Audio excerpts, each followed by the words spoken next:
सज्जन कौन है? जो परहित में लगा है,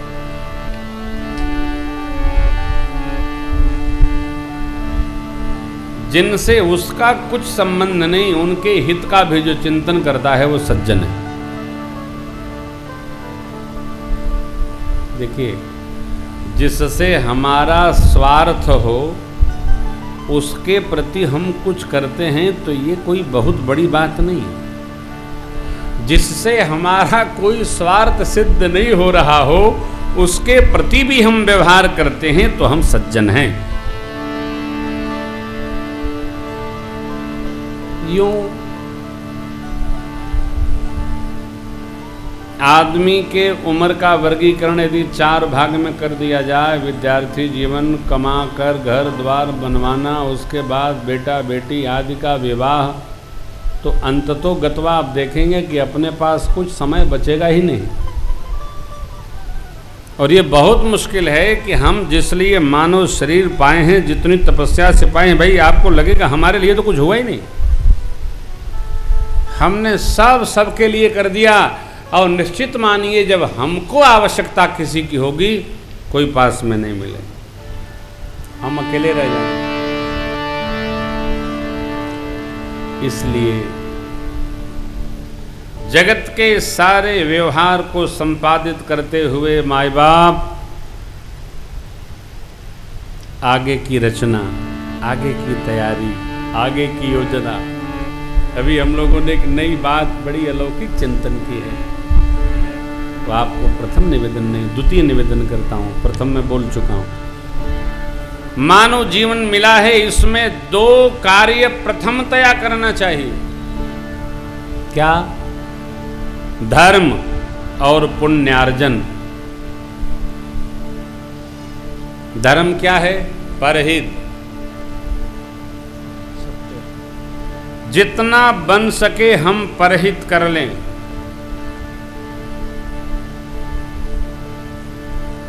जितना हो सके हम पुण्य एकत्र कर लें। ये 2 ही इस शरीर के यहां से छूट जाने के बाद दूसरे जन्म को हम जब प्राप्त होंगे तो ये 2 ही सामग्री ऐसी है जो हमारे साथ रहने वाली है। अब तीसरा क्या बचा? भाई जी अब नहीं थे, ये झांसी में चिंतन आया मेरे को। राज्य थे। दूसरा बचा भोग।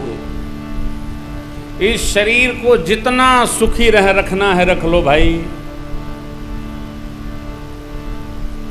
संग्रह के फेरा में न पड़ो। हमारे आपके द्वारा संग्रह की गई संपदा, प्रॉपर्टी, धन, जायदाद का भोग आपके उत्तराधिकारी नहीं कर पाएंगे। यदि उनमें आप जैसी तपस्या और लगन होगी तो उनको संपत्ति अपने आप भोगने का अधिकार प्रदान करेगी। यदि आप जैसी तपस्या नहीं है तो उसका भोग कोई और भोगेगा। So never think about collection, no, or love. हमारी डॉक्टर संजय सिंह की यही मैत्री बराबर है। जितना बन सके भगवान का कार्य है, ऐश्वर्य में बढ़ाते जाओ, समाज के लिए करते जाओ, ये हमारा धर्म है। और जो रोगी यहां से ठीक होकर जाते हैं उनकी आत्मा की आवाज, उनके स्वजनों परिजनों का जो प्रेम आशीर्वाद मिलता है वो हमारा पुण्य है। 2 कार्य हमारा सद रहा है। प्यारे, इससे जो बचे उसको थोड़ा बाल बच्चों के साथ भोग लो। थोड़ा इधर देखो, थोड़ा उधर देखो, थोड़ा इनकी करो, थोड़ा उनकी करो।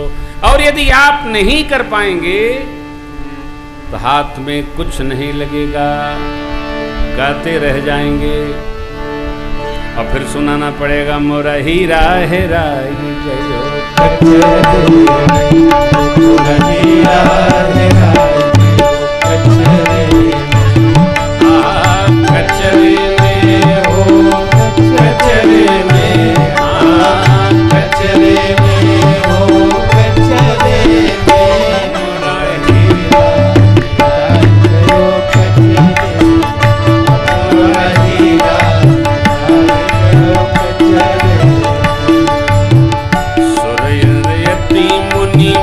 वीर औलिया सुर नर यति मुनि औलिया सुर नर यति मुनि औलिया सुर नर यति मुनि औलिया उरझ रहे बहु उरझ रहे बहु करे में मुरहीरा राई गयो कचरे मुरहीरा राई गयो कचरे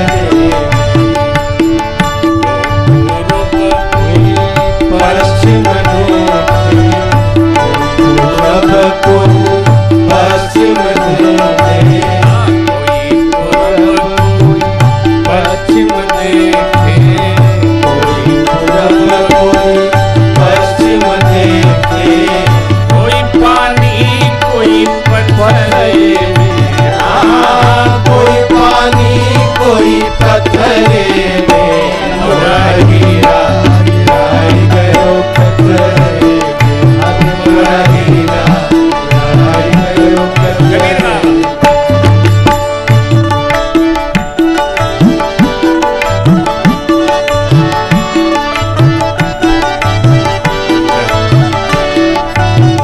कहीं कबीर जान जिन पाया कहीं कबीर जान जिन पाया धर्म पुण्य और जगत का सुख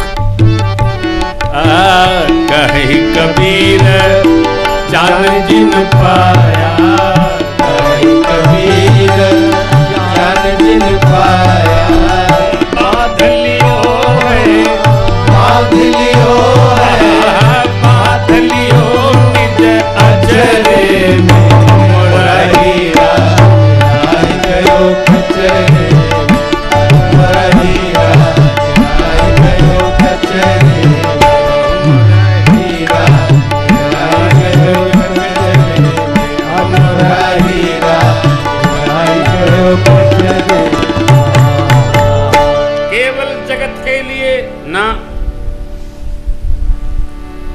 यावच्चंद्रिय शक्तिर प्रतिहता यावत् क्षयो नायुष आत्मश्रेयसि तावदेव विदुषा कार्यो प्रयत्नो महान। जब तक इंद्रियों में शक्ति है बुढ़ापा दूर है, तब तक जो करना है कर ले भाई। धर्म कर ले, पुण्य कर ले, संसार का सुख दर्शन कर ले, नहीं तो प्रोदुक्ते भवने जपूप खननम प्रत्युद्यम की दिशा। भर्तृहरि महाराज कहते हैं बुढ़ापा आ गई, दिखाई नहीं पड़ेगा।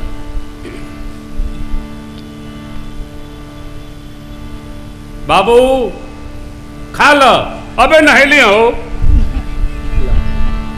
कह रहे हैं खा लो ही कह रहे हैं नहेली हैं, सुनाई नहीं पड़ेगा। हाथ हिलेगा, दो आदमी मिलकर कप पकड़वा के मुंह में ले जाएंगे।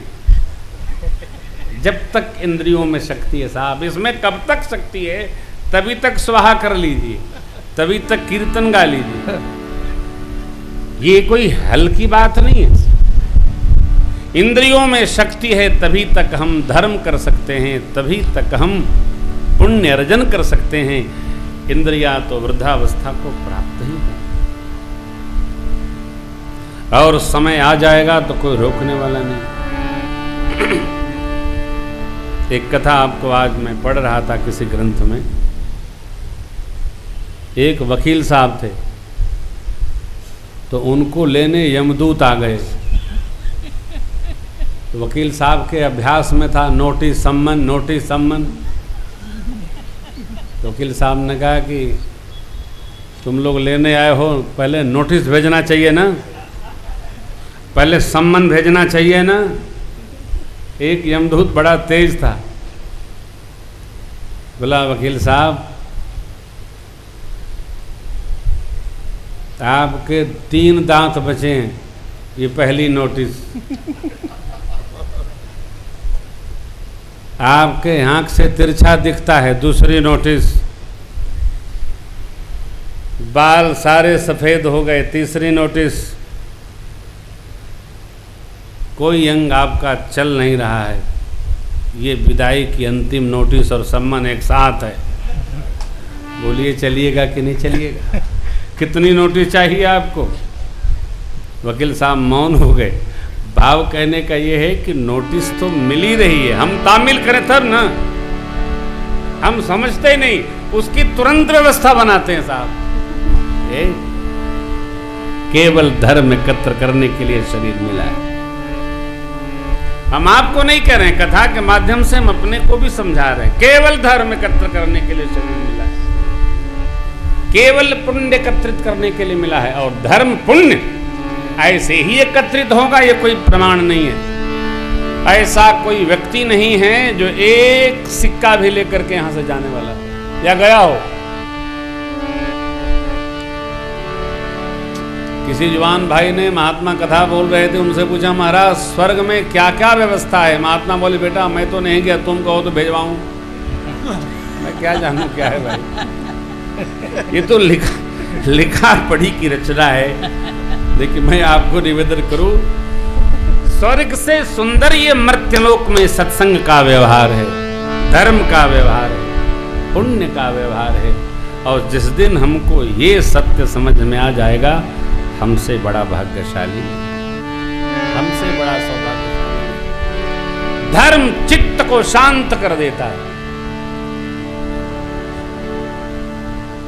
भगवान कब कब आते हैं? जब जब होई धर्म के हानि।